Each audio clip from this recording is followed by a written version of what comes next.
up? It's Richie here with Statifying Football. This is your Week 8, the Primetime games. A bunch of Mountain West and Big Ten games, so let's jump into it. South Carolina and LSU. South Carolina upset Auburn 30-22. Colin Hill, 144 passing, 1 touchdown, a pick, plus 1 rushing. Defensively, had 3 sacks and 3 turnovers in that game. LSU they haven't played in a few weeks since their last when they lost to Missouri 45-41. In that game, Miles Brandon 430 passing, 4 touchdowns. Terrace Marshall 11 catches, 235, 3 touchdowns. Defensively had 3 turnovers, but gave up 586 yards. Now Miles Brandon may be hurt in this game, so this could be kind of a closer game. I do think LSU should be able to come out with the victory, though.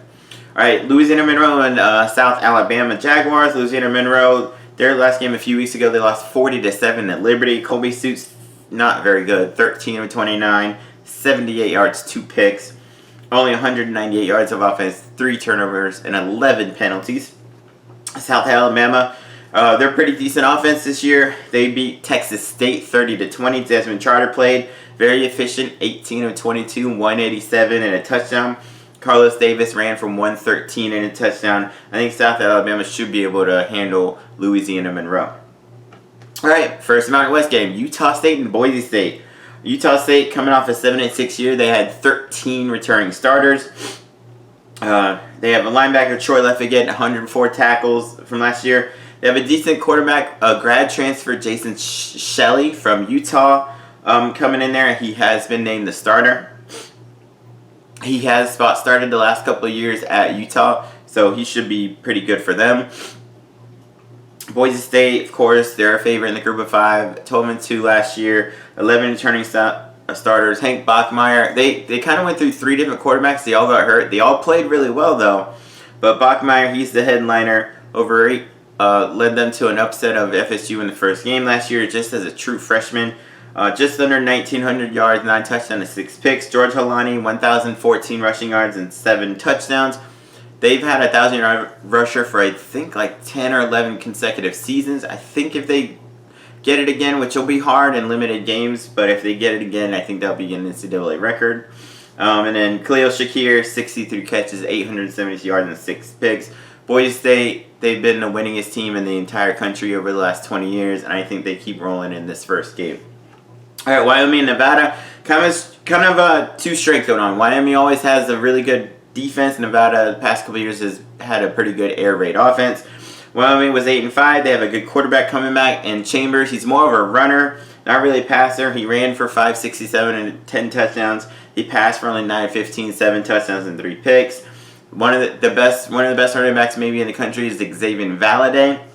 Ran from 1,265 yards, 6 touchdowns there. Nevada, they have 14 returning starters. Carson Strong started, a freshman, had a pretty good year, over 2,300 yards there. Toatala, 807 rushing yards, 6 touchdowns. Eli Cook, 76 catches, 926 yards, 8 touchdowns. And they have a really good defensive end, Dom Peterson, who had 9 sacks last season. This will be a pretty close game. I'm going to go Wyoming, though, with that running game and that defense. They may be able to ball control it over Nevada and force some turnovers. All right, Michigan and Minnesota. This is the prime time game. Michigan, they have a few guys opting out. Defensive back Ambry Thomas, offensive tackle Jalen Mayfield. They only have 10 returning starters. It's their receivers that are any good. Ronnie Bell and Nico Collins. Minnesota, their best player, one of their best players, wide receiver Rashad Bateman, he is opting out, but they have Tanner Morgan back, who passed for 3,253 yards, 30 touchdowns, and only 7 interceptions there. Mohamed Ibrahim, they lost their 1,000-yard rusher, Rodney Smith, from last year, but Mohamed Ibrahim 2 years ago ran for 1,000 yards, so he's back, so they should have a pretty good offense going. I'm actually going to go Minnesota over Michigan in that game. All right, Hawaii and Fresno. Hawaii's got a new coach, Todd Graham. They're not quite the run and shoot, but he knows how to get an offense going. Chevin Cordero, he's started the past couple years. He should be okay. They have a good running back, Miles Reed, who ran for over 900 yards last year. They had 3 1,000-yard receivers. They lost 2 of them. Jared Smart is the one back. He had 87 catches for 1,129 yards and 5 touchdowns. But they do have a grad transfer from North Texas named Rico Bussey. 2 years ago, he had over 1,000 yards receiving and 12 touchdowns. So they actually have 2 1,000-yard receivers coming in there. Fresno, they're coming off a 4-8 season. They have a new coach in Kalen DeBoer. Really, they have a good running back in Ronnie Rivers with 899 rushing and 13 touchdowns. They have grad transfer Jake Haener from Washington coming in, but I think this should be Hawaii's game to win. All right, Maryland and Northwestern from the Big Ten. Maryland, their quarterback Josh Jackson is opting out. They have Talia Tagovailoa, which is Tua's brother from Bama, coming in as a grad transfer. That's about it. They kind of suck. Northwestern, they have a guy, one of their tackles is opting out, but they have 16 returning starters. 3 different quarterbacks. Their offense is really not going to be anything special, but they had a top 25 defense naturally coming in there. They do have a grad transfer, Peyton Ramsey from Indiana, who last season passed for over 2,400 yards, 13 touchdowns, 5 picks, plus ran for 7. I think Northwestern should be able to handle Maryland in this game. All right, Virginia and Miami. Virginia last week, they lost to Wake Forest 40-23. Lindell Stone came in, passed for 193, 2 picks. He had 3 turnovers there. Miami beat a pretty decent Pitt team, 31-19. Derek King kind of did it all himself. 222 passing, 4 touchdowns. Did run for 2 picks. I think this will be a pretty close game, and I'm going to go Miami with the edge there. All right, big game in the CUSA. Louisiana Tech, they lost to Marshall 35-17.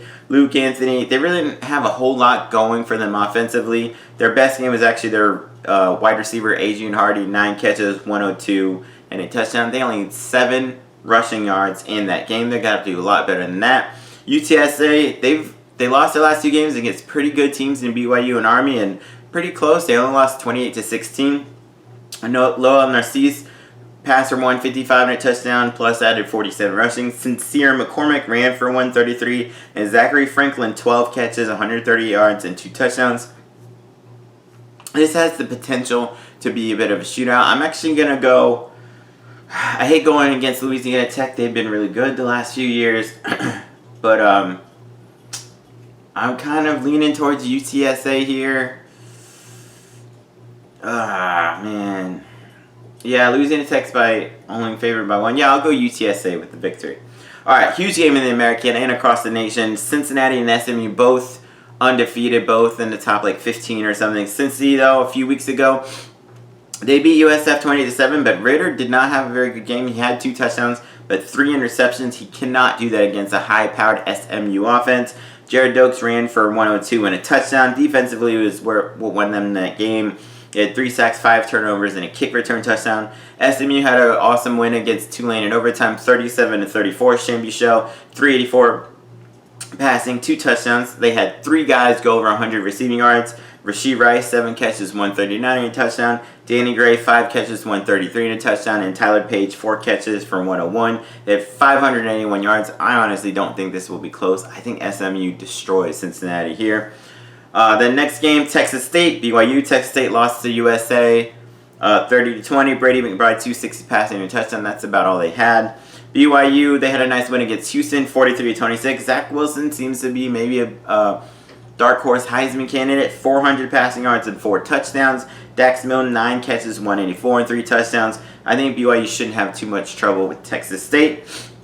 Then the last 2 games are Mountain West games, UNLV and San Diego State. UNLV, 13 returning starter. Kane Oblad is a quarterback, 2,081 passing yards, 18 touchdowns, and 9 picks. Charles Williams, 1,257 rushing yards and 11 touchdowns. San Diego State, they have the number 2 scoring defense. They got a grad transfer quarterback from Georgia Tech named Lucas Johnson. UNLV, he has the offense, but San Diego State always has a really good defense. So because of that, I'm going to edge San Diego State to win here. Then Air Force and San Jose State. Air Force, weirdly enough, has played a game. They beat Navy a few weeks ago, 40-7. Timothy Jackson ran for 118. Brad Roberts ran for 103 and a touchdown. They ran for 369 with that triple option offense. Defensively had 3 sacks. San Jose State, they're coming off a 5-7 season. They have 14 returning starters. They actually had the number 4 passing offense nationally last year, but they're losing their quarterback. They have a good receiver in Trey Walker coming back, 79 catches, 1,161 yards, 2 touchdowns. They have Nick Starkel coming in from Arkansas and A&M before that as a grad transfer, so they could be able to move it up and down the field a little bit. This may be kind of high scoring, but I will go with Air Force to get the win. All right, those are my primetime picks. Check out my 331s and all my other videos. Peace.